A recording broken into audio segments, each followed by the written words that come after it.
What's up guys, it's Sunmin and welcome back to Your Money Game, the show where we get better with saving, spending and investing. But today we're taking a step out of those topics to talk a little bit more about cybersecurity. How secure is your money?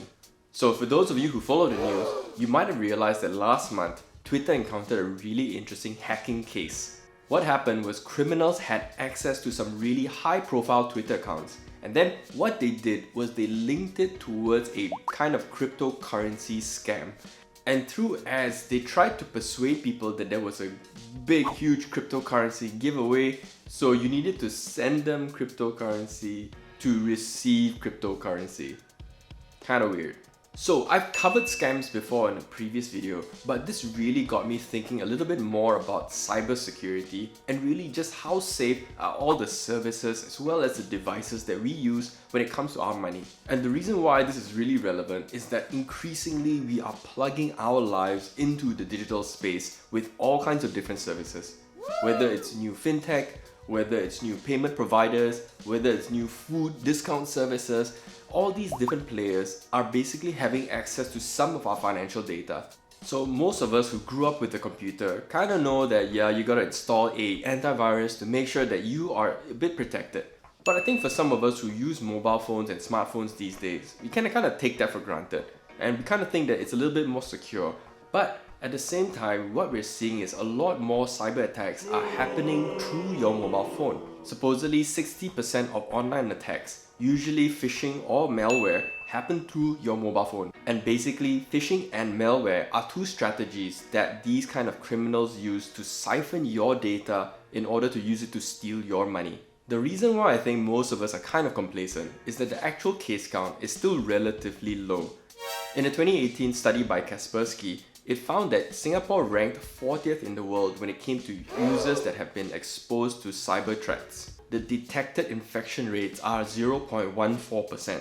So 0.14% sounds really low. But if you think about it, the workforce in Singapore alone is 3 million plus if 0.14% of those are affected. That's about 4,000 plus people that have potentially been harmed by this. In a 2019 study, unfortunately Malaysia moved up the ranks. It moved from 36th place to 17th place when it came to mobile ransomware detected. So I'm reasonably tech savvy, but doing research for this video, I encountered a few cases that were kind of new to me, so I thought I'd share them with you as well. In one case, in 2017 in Korea, this guy applied for an online banking loan consultation. In a couple of days, what happened is he received a text from that bank. It had the exact name and number, so he thought it's legit. That message then got him to download another app which again looked like it's a legitimate bank app to complete the transaction in order for him to get access to his funds. And unfortunately, all that turned out to be a scam. What's scary about this case is that the victim did initiate interest with the right legit bank, but somehow or other these hackers or scammers managed to siphon that information, then spoofed the bank's number, and on top of that built a convincing enough mobile application that got him to believe that it's a legit bank app. Earlier this year in India, there was a mobile banking malware found called EventBot, which managed to build itself like a legit app of Microsoft services. But instead it was malware that was siphoning away banking information. There was another case in Korea that was kind of similar and it was called Malbus. And in this case, what they did was they managed to hack into a legitimate app and through the official developers installed some kind of Trojan horse. So this then led me to ask myself, just how safe are some of the tech and services that we use? So let's start with device security. So odds are if you're watching this, you're probably using a fairly modern smartphone. And smartphones these days are already installed with some kind of security feature that prevents people from accessing your data. So out of all those security features, what I found was that pins are better than pattern unlocks, simply because people can somehow recognize patterns easier than they can remember numbers. And the other thing is that out of all of them, biometrics are supposedly the most secure at this point. But when it comes to applications, iOS as well as Android have their own version of app stores. What you might not know is that both these app stores have their own kind of basic protection in place. For example, I use a Samsung. So what they have is an automatic Google Play Protect, which is built into the system. And that way, whenever you download apps, there's usually some kind of scan that's provided already. So what about banking on my mobile versus banking on my computer? The consensus seems to be that banking on your mobile is a little bit safer because they have more inbuilt security features that are already there. By using the web version of your financial services, whether through your mobile phone or whether through your computer, you're basically just opening up yourself to a slight bit more risk that you might be using a bad link. So what's definitely not a bad link is if you click on that like button as well as the subscribe button, because I think YouTube is pretty secure. So, do you use digital services like Facebook login, Google login, or put in your data with e-commerce sites? I certainly do. So when it comes to Facebook and Google login, first of all, when they share information, they're not sharing a lot. Usually the basic requests tend to be just your name, your profile picture, and maybe your email address. These social logins do not share your password as well, so your social accounts themselves are fairly secure. However, the weak link here are really the sites that you have given permission to access your data. So the theory is, if one of those sites gets hacked into, they manage to steal whatever data that you have shared with them. In itself, that piece of data alone might not be directly linked to your financial data. However, if they string that together with multiple pieces of stolen information, that's how they manage to break the walls down of your security.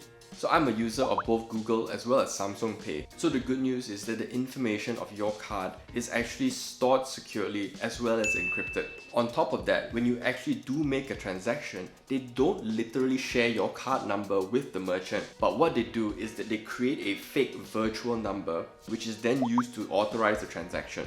Plus on top of that, usually when you're making payments, they tend to be multiple layers of authorization. So for regular Joes like you and me, we usually trust these institutions because really it's in their best interest to make sure that they're using our data in a secure way. So this same logic is then applied towards the big e-commerce sites that we might be storing our credit card information with. What I found that was interesting is that usually major e-commerce players have to comply with a global standard. It's a bit of a long one, but it's Payments Cards Industry Data Security Standards. And when it comes to major players, that led me to the final question in my head. How safe are all these financial institutions that we are trusting all our money with? Prior to doing this video, I've never asked myself just how safe is my bank.